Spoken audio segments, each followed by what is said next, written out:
A continuación, Cielos Abiertos.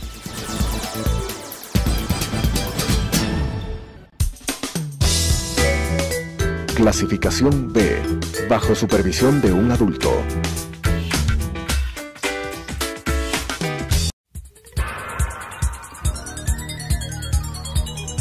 Las opiniones vertidas en este espacio por la producción y dirección del programa son de exclusiva responsabilidad de sus autores y de quienes intervienen en ellos.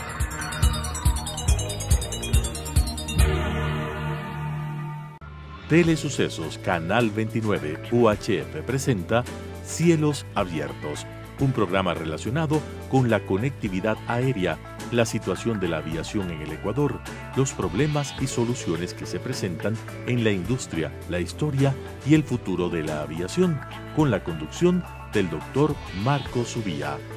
Cielos Abiertos. Amigos televidentes, bienvenidos a este nuevo programa de Cielos Abiertos, un programa para hablar de lo que más nos gusta, la aviación. Recuerden seguirnos a través de nuestra cuenta de Twitter, @cielosabiertos. El día de hoy contamos con la presencia de una hermosa dama que lleva muchísimos años en la aviación. Al igual que la semana pasada, también contamos con una persona que estaba muchos años, ahora también está aquí acompañándonos, Rosy de Holguín. Ella trabajó en muchas aerolíneas, casi todas americanas, creo, Rosy, ¿correcto? Se jubiló de American Airlines, así que ya nos irá contando toda su historia. Bienvenida, Rosy, gracias por aceptar la invitación. Muchas gracias, mi querido. Sí, ya son 43 años que trabajo en la aviación. Comencé en el año 75 con Braniff International. Entonces, cuando Braniff quebró, vino Eastern. Entonces pasamos de Braniff a Eastern, y después cuando Eastern quebró, pasamos a American Airlines. Entonces todos los años que trabajé en esas tres líneas aéreas se contaban como parte del tiempo que trabajé en American Airlines, así que me jubilé después de trabajar 29 años en American Airlines. Tengo los beneficios de los boletos de por vida, por si acaso, ¿no? Sujetos a espacio, pero bueno. Pero beneficios. Sí, por supuesto. Rosy, usted que acaba de mencionar que ha trabajado siempre en compañías americanas, Braniff, Eastern y American, hasta llegar a jubilarse en American. Pero ahora que de cierta forma también sigue vinculada a la aviación, no de cierta forma, directamente sigue vinculada a la aviación, porque nunca es que ha salido, luego de su jubilación siempre ha estado en algunas aerolíneas. ¿Cómo ve la operación de las compañías norteamericanas en el transcurso de los años, desde que era Braniff a lo que vemos ahora? Antes era solamente Braniff o solamente Eastern, creo que vino Panam también, y habían dos, pero ahora hay creo que 5, porque está United, está Delta, American, JetBlue y Spirit. Son 5 compañías americanas que están volando. ¿Cómo ha visto usted el desarrollo de estas compañías y la operación de las compañías americanas al Ecuador? Yo creo que siempre ha sido nuestro mercado un mercado muy atractivo para las empresas americanas. Comenzamos, éramos los líderes, la verdad es que manejamos casi todo el tráfico. Teníamos 2 vuelos a Quito, 2 vuelos a Guayaquil en American Airlines, sé que era bastante. Ahora había 2 vuelos a Quito, un vuelo a Dallas, que ya nos están quitando lamentablemente, pero era una operación grande e importante dentro de lo que es Latinoamérica. Lo que pasa es que las líneas aéreas americanas, todas en su conjunto, lo que querían era dominar todos los países de Latinoamérica. Entonces ahí no podían ver cuál es el que les da resultados, si el más grande o el más pequeño, pero tenían que cubrir todos los países para ir poniendo ya su territorio en línea. Entonces esa ha sido la tendencia siempre. Las líneas americanas sí han tenido que venir al Ecuador porque tenían que cubrir toda Latinoamérica. Pero no creas que solo he trabajado para líneas americanas. Hice mi conscripción cívica un año en TAME también. Ya vamos a ya vamos a TAME. Bueno, ya. Entonces comencemos con las americanas. Con las americanas, nomás, sí. Sí. Pero usted Sí. empezó en Braniff, Sí. en el año 75, creo que Ajá. le escuché decir. Sí. En el año 75 empezó en Braniff. ¿Cómo era la operación de Braniff en el año 75 en el aeropuerto de Quito, en el antiguo aeropuerto de Quito? Creo que solamente volaban a Estados Unidos, Ecuatoriana y Braniff, no había más. Sí. ¿Cómo era esa operación? Sí. Bueno, comencé yo en reservaciones. En reservaciones teníamos todavía las tarjetitas para llenar todos los datos de los pasajeros. Teníamos una pared grande con las fichas, de esas fichas de plástico rojas y verdes, que decía que rojo ya no podíamos vender más, es que el avión estaba lleno. Todos los aviones eran esos lecheros que iban Quito, Bogotá, Panamá, Miami, entonces... Ah, no había vuelos directos. No había nada de directo, siempre eran lecheros, no había ningún vuelo directo. Entonces llenábamos la tarjetita de los pasajeros, se iba por una línea hacia un cuarto, pues había una pared por medio donde hacían el teletipo y hacían las cintas, por medio de las cuales mandaban a Dallas toda la información, porque Braniff era una línea aérea que tenía su casa matriz en Dallas, en Texas. Entonces, así fue como comenzamos. Enseguida que entré yo a trabajar, me dieron a cargo la Embajada de Estados Unidos. Entonces yo iba al Travel Unit, como ahora tienen las agencias de viajes, en mi época se llamaba Travel Unit y éramos los de Braniff que manejábamos los viajes de los funcionarios de la Embajada de Estados Unidos. Y luego quiebra Braniff y viene Eastern. Sí. ¿Y sabes por qué quiebra? Porque decidió que el mercado latinoamericano, que era el que más dinero le daba, no necesitaba más inversión, entonces comenzó a abrir las oficinas en Guam, Seúl, Singapur, Hong Kong, entonces abrió una cantidad de líneas aéreas, porque quería llevar, ¿te acuerdas? Los Flying Colors, que era de Braniff, sí, sí, al mundo entero. Entonces se olvidó de nosotros, no nos daba computadoras, todas las computadoras nuevas, llevaba a esos nuevos destinos, nuevas estaciones. Entonces quebró. Entonces Eastern, para comenzar su operación aquí en toda Latinoamérica, vino con la computadora. O sea, creo que desde el año 80 o el 81 ya manejábamos el sistema por la computadora. Entonces fue un cambio radical, muy agradable. Sí, la gente de Eastern era buena, la base era en Miami, había mucha gente latina, entonces creo que fue una buena oportunidad. Y luego quiebra Eastern y viene América. ¿Y cuál fue el motivo de la quiebra de Eastern? De Eastern no me acuerdo. De Eastern no me acuerdo por qué quebró, pero lo que sí sé es que ya estaba yo de gerente de ventas. Yo estuve de gerente de ventas desde Braniff, creo que fue. Porque seguidita tuve un ascenso rápido, la verdad. Entonces, cuando hicimos el cambio entre Eastern y American, me tocó ir a traer irme en el último vuelo de Eastern y venir en el primer vuelo de American. Entonces todos los pasajeros que les habíamos dado inconvenientes y habían perdido vuelos y todo lo demás, entonces había muchísimo trabajo que hacer ahí para solucionar, así que ya fue algo muy complicado, pero bueno. También América, en cambio, era la línea aérea más grande del mundo, así que en esa época era la más grande del mundo, así que de entrada pasamos a una buena oportunidad. Yo sí dije, esta es la línea aérea en la que me quiero jubilar y sí cumplí, eso fue lo que dije.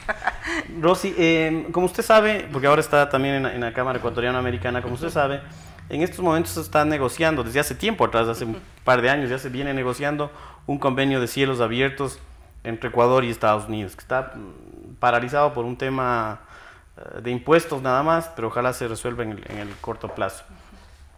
¿Qué expectativas tendría usted como usuaria de aerolíneas, como miembro de la Cámara de Comercio, como una persona que ha estado muy vinculada al mercado norteamericano? ¿Qué expectativas podría tener de la firma de este acuerdo de cielos abiertos entre Ecuador y Estados Unidos? Yo creo que es la alternativa en el mundo, o sea, yo creo que las fronteras en el cielo y en la tierra tienen que terminarse en algún momento. Entonces, la oportunidad de que vengan más líneas aéreas, especialmente las americanas, a cubrir nuestro mercado, no es para que saquemos a los ecuatorianos, porque tenemos que ser conscientes de cuál es la realidad. Es para que en los Estados Unidos, que hay millones de gente que puede viajar, vengan más y nos visiten como turistas. Entonces, me acuerdo en mis épocas que nosotros teníamos en el año, excepto agosto, teníamos el 70% de pasajeros que venían y el 30% que sacábamos. Pero en agosto subía un poco porque era cuando la gente nuestra se iba de vacaciones a Miami, básicamente. Entonces, ahí era más o menos, pero era 60-40 la cantidad de pasajeros extranjeros que venían, porque no eran solo americanos, pero los extranjeros que venían. Entonces, la esperanza de que tengamos más aviones, de que los aviones sean más grandes, de que volvamos a nuestro país más atractivo, de que podamos ofrecer algo más, de que dé seguridad, de que los extranjeros y los turistas que vengan acá se sientan contentos, es algo que yo he pensado desde hace muchísimos años, creo que hace como 15 años, porque en la Cámara Americana estoy como 35, mi idea era que ¿cuándo tendremos 1 millón de turistas que vengan al país? Pero turistas, porque ahora se supone que tenemos 1,5 millones, pero no son turistas, o sea, seamos reales. Entonces, ese 1 millón de turistas que vengan a gastar como turistas, no solo en Galápagos, pero aquí en Quito, en Guayaquil y en Cuenca, que son, y Manta también, que son las 4 ciudades importantes para el turismo nuestro, eso sería lo ideal, que tengamos por lo menos 1 millón de turistas reales. Vamos a ver que, esa es mi expectativa, que por favor vengan más líneas aéreas trayéndonos más turistas extranjeros. Rosy, como le había mencionado al inicio del programa, ahora tenemos 5 líneas aéreas que están. United, que vuela a Houston, American, que vuela a Dallas y a Miami. Bueno, Dallas ya parece se acaba. Ya se acaba. Sí. Tenemos a Delta, que vuela a Atlanta, Spirit y JetBlue, que son Fort Lauderdale, de Guayaquil y Quito, Fort Lauderdale. ¿Usted ve como posible la apertura de otras ciudades grandes de Estados Unidos que todavía no tienen ninguna conexión con Ecuador directa? Me refiero como, bueno, Washington, o, bueno, desde Nueva York, de las compañías, claro, Chicago, sí. Los Ángeles, San Francisco, Las Vegas. Esa es el idea. ¿Usted ve la posibilidad de que esto se abra? ¿Hay mercado para, mercado ecuatoriano me refiero, ¿no? Hay gente de Estados Unidos que quiera venir al Ecuador desde esa costa de Estados Unidos, o desde Boston, de otras ciudades grandes que tiene Detroit, que tiene Estados Unidos, desde la costa este hacia acá, con esta apertura de los cielos abiertos, porque en este momento el bilateral que existe entre Ecuador y Estados Unidos da para que vengan sin problemas, porque creo que son 100 frecuencias por lado semanales que están autorizadas y no se ocupan ni el 40% por el lado de las americanas y un 10% o menos por el lado de las ecuatorianas. Entonces hay todavía espacio para llegar, independientemente de que se firme o no el convenio de cielos abiertos. Pero ¿usted le ve posibilidades de que otras ciudades, abrir otros puntos, otros polos? Colombia, por ejemplo, sé que tiene vuelos a Chicago directos o a Washington también, vuelos directos, y ni hablar de Perú. Y Panamá. Bueno, Panamá es un centro de conexiones. ¿Pero usted le ve esas posibilidades, Rosy? Yo siempre voy a estar esperanzada de que las cosas cambien y mejoren y crezcan. Entonces yo sí le veo.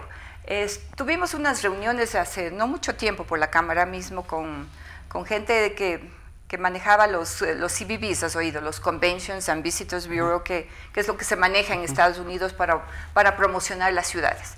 Esas ciudades les interesa que líneas aéreas latinoamericanas vuelen. Por ejemplo, tuvimos un señor, un americano que vino, que quería que volemos a Las Vegas con TAME. Pero el problema de TAME era que no tenía aviones que vuelen 7 horas para hacer un non-stop a Las Vegas. Porque estaban dispuestos en Las Vegas hasta pagar, si no me equivoco, eran $500,000 que querían pagar para que TAME comience los vuelos allá. Pero tú sabes, es difícil, no hay los equipos. Cada vez tenemos menos equipos en la línea aérea. Y era para que también nuestra línea aérea vaya a los Estados Unidos, no solo a Nueva York y a Fort Lauderdale como hace ahora, pero que Las Vegas era un sitio interesante y de ahí se podía volar hasta Los Ángeles. Otra propuesta que había es que algún rato mi representada, porque tengo aerolíneas argentinas, también vuele desde Buenos Aires a Quito y de Quito a Las Vegas o de Quito a Los Ángeles, con autorización de Quintas Libertades y pueda traer y llevar pasajeros. Entonces, por cualquier lado hay chance, no solo de las líneas americanas, sino el llegar al mercado americano que es tan grande y tan importante y cada vez tiene más su dólar más pesado y más fuerte que nos puede ayudar, y como tenemos la misma moneda, creo que les damos una facilidad grande a los turistas. A los turistas americanos. Ya para ir terminando con el tema de las americanas, luego entramos con los otros temas, Rosy. Las low cost. Tenemos una compañía que se dice llamar ultra low cost, que es Spirit, que está volando a Guayaquil, y otra compañía que no dice que es low cost, pero aparentemente sí, en sus prácticas, que es JetBlue, que están volando acá y han tenido bastante éxito. ¿Usted ve que tenga cabida y explotar? Porque en otros mercados como el europeo, por ejemplo, es una explosión grande desde hace una década o poco más de una década las low cost, lo mismo en Estados Unidos, ni hablar. Y en México tenemos a Volaris, a Viva Airbus, a Interjet, que son compañías de low cost y que también tienen mucho éxito. ¿Usted le ve posibilidades en Ecuador de que sigan llegando. Viva Colombia dice que ya viene regresa al país, sí. No sé si se va a la Tacunga, sí, a Quito, pero dice que viene acá. ¿Usted les ve a las low cost como una alternativa viable para el Ecuador? Me da pena decir lo que voy a decir. Creo que esa es la tendencia mundial. ¿Y qué es lo que están haciendo las líneas aéreas tradicionales, las americanas mismo tradicionales? Que en vez de traer aviones más grandes con más servicios, lo que están trayendo es aviones más pequeños, más modernos, sí, con mejor tecnología, que ahorran combustible y todo lo que es bueno para la línea aérea y sus números. Pero eso es lo que ha pasado, que estamos reduciendo en servicios por dar precios más, bueno, aunque las otras líneas aéreas no dan precios tan baratos que digamos, pero bueno, pero esa es la tendencia, creo yo. Así que veamos qué pasa en los próximos 5 años, nomás digo yo. Ahí deberíamos tener otra reunión para ver cuántas low cost adicionales o cuántas de las que no son low cost se volvieron como low cost. Sí. Rosy, usted mencionó que actualmente está representando a Aerolíneas Argentinas como offline. ¿Qué pasa con el mercado del sur de Latinoamérica? ¿Por qué Ecuador no tiene? Ahora, GOL está anunciando que en diciembre viene al Ecuador, que sería la primera línea aérea, bueno, LATAM sí vuela a Santiago, sí. LATAM sí vuela a Santiago, sí. Pero no tenemos ni a Argentina, y a Brasil, siendo un país tan grande, no tenemos rutas directas, ni hablar a Uruguay o a Paraguay, que son mercados mucho más pequeñitos y que la conectividad es complicada, pero usted maneja aerolíneas argentinas. Y el mercado de Buenos Aires es un mercado importante, hay mucho tráfico entre Ecuador y Argentina, más de allá, de aquí hacia allá que viceversa, sí, que de allá hacia acá. Pero ¿por qué, si es que el mercado es tan interesante y aparentemente sería rentable, por qué no se ha dado una operación online de aerolíneas argentinas o de cualquier otra aerolínea? Bueno, no hay mucho tampoco en Argentina. Sí, ¿no? Tú sabes que TAME estuvo volando, creo que estaba usando las frecuencias de aerolíneas argentinas para volar allá. Y que TAME también estuvo volando a São Paulo, o sea que hubo ese intento de promover, de poner una línea aérea más dentro de nuestra Sudamérica, pero el problema es que todo es tan caro, que las tarifas son carísimas, que no entiendes cómo pagar a Lima o a Bogotá es más caro que irte a Europa, o sea, es la pura realidad, y que irte a Miami en algunos casos, ¿no?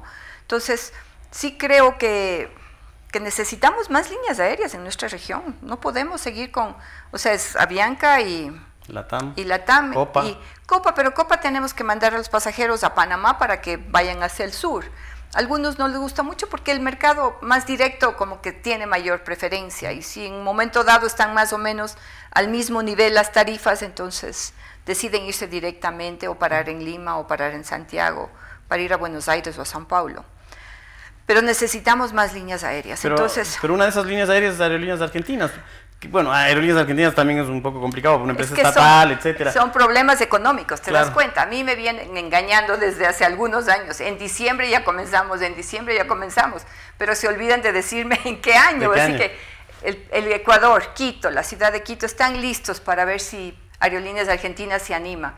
Los servicios aeroportuarios son buenos, hay que pelear porque baje un poquito el precio, que nos den algunas concesiones, pero que creo que el mercado sería bueno, porque había tráfico con TAME en esos vuelos que tenía. Sí tenía como 70% de ocupación, pero no son rentables, no sé cómo hacen los costos, nunca entendí eso, el revenue management es bien complicado. Bueno, entremos a TAME entonces, ahora que ya lo mencionó usted. Sí. Operaciones a Sao Paulo, operaciones a Buenos Aires, operaciones a Caracas, es decir, algunas rutas que a Bogotá, sí, creo que a Bogotá siguen volando. Volvieron. Bogotá, Lima creo que siguen volando, a Panamá también cortaron, sí. Creo que a Cuba también dejaron de volar, sí. Es decir, hubo una reducción importante de los mercados internacionales en TAME. Usted estuvo asesorando, estuvo ayudando un tiempo, no sé hace cuántos años. Estuve de gerente comercial. De gerente comercial. Un año, en el 2008. Entré a finales del 2007 y no sé si te acuerdas cuando Fernando Martínez de la Vega estuvo de presidente. Entonces él me pidió que vaya, es amigo, entonces... Bueno, y eso incluso era en la etapa anterior, antes de Fernando Martínez todavía estaba en la FAE. Claro, bueno, todavía estaba en la administración de la FAE. Cuando yo trabajé era de la FAE, no era de la empresa pública. Entonces ahí mismo ya comenzamos con que teníamos que volar de Manta a Manaus. Entonces me tocó a mí abrir la ruta de Manaus y nos duró 6 meses, pero ventajosamente en esa época le pudimos decir al presidente que no podemos seguir perdiendo dinero y se canceló la ruta a Manaus. Pero fue una linda experiencia, me tocó abrir una estación, fue interesante, pero no era la mejor estación que debíamos abrir, entonces eso fue lo que pasó, que era una orden, entonces había que hacerlo. Entonces ahí Fernando Martínez de la Vega salió y entonces yo dije, yo también me voy, pero dijeron que no, que me quede. Entonces dije, bueno, voy a hacer mi conscripción cívica. Creo que todos los ecuatorianos tenemos que en un momento dado de la vida dar lo que hemos aprendido. Yo aprendí mucho de unas 3 grandes empresas americanas y dije, bueno, vamos a hacer el esfuerzo de ver qué se puede hacer algo. Te cuento que el 2008 ganamos platita. Era poquito, pero se ganaba plata. $1.700.000, algo así era. Pero se ganaba plata. Entonces fue un esfuerzo grande, un trabajo duro, porque ahí sí todo el mundo salía a las 5 de la tarde, pero yo trabajaba hasta las 8 de la noche.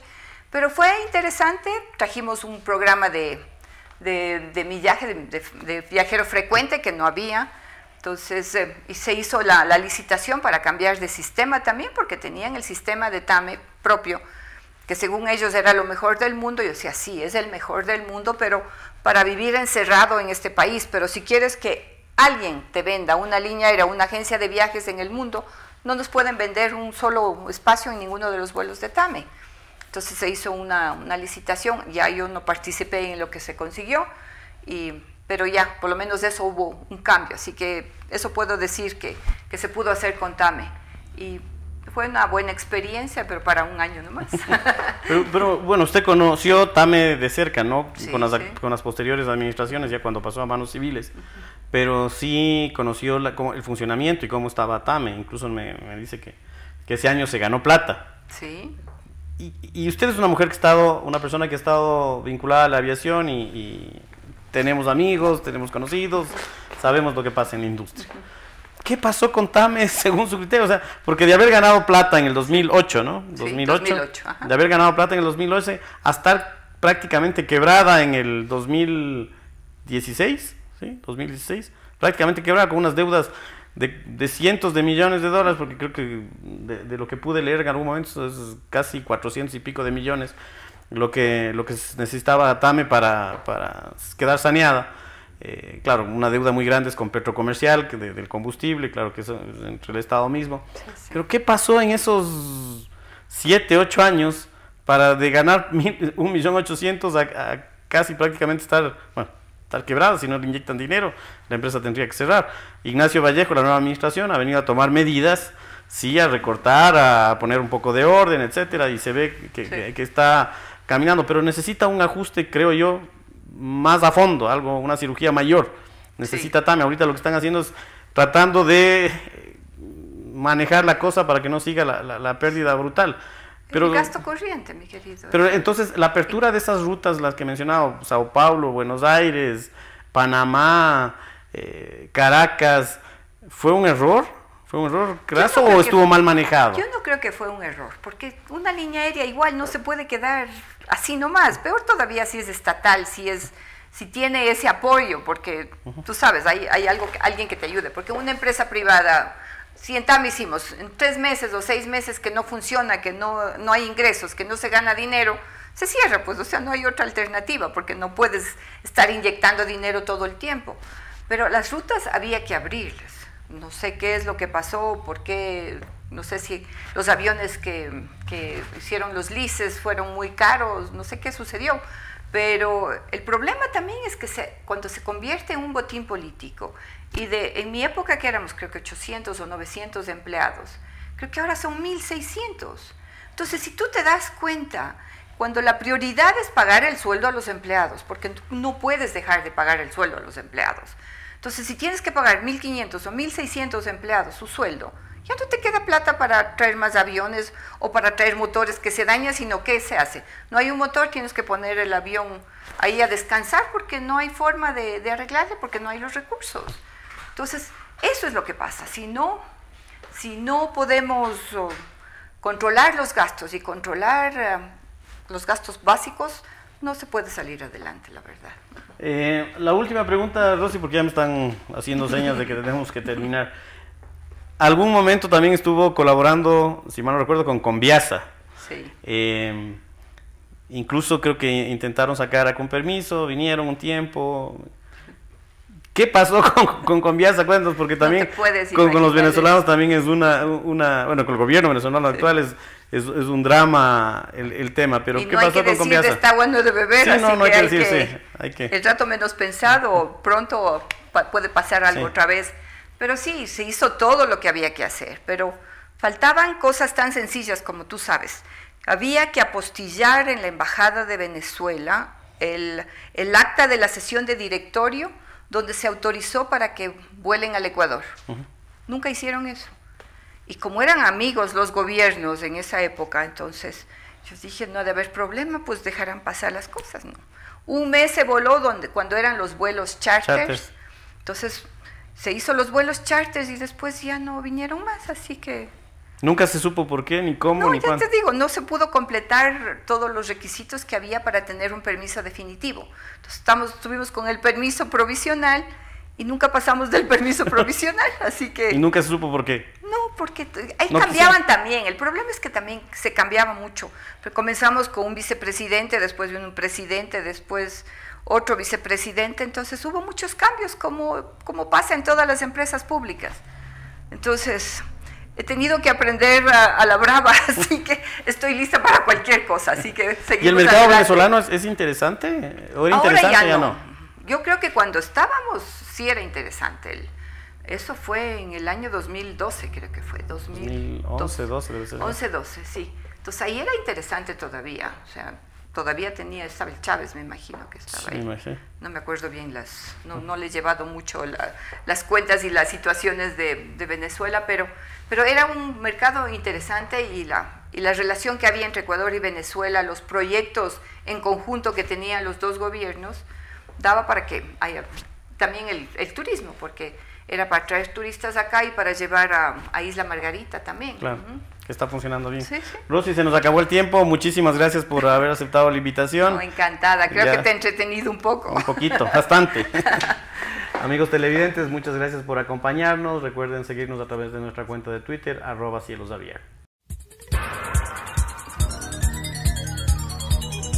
Las opiniones vertidas en este espacio por la producción y dirección del programa son de exclusiva responsabilidad de sus autores y de quienes intervienen en ellos.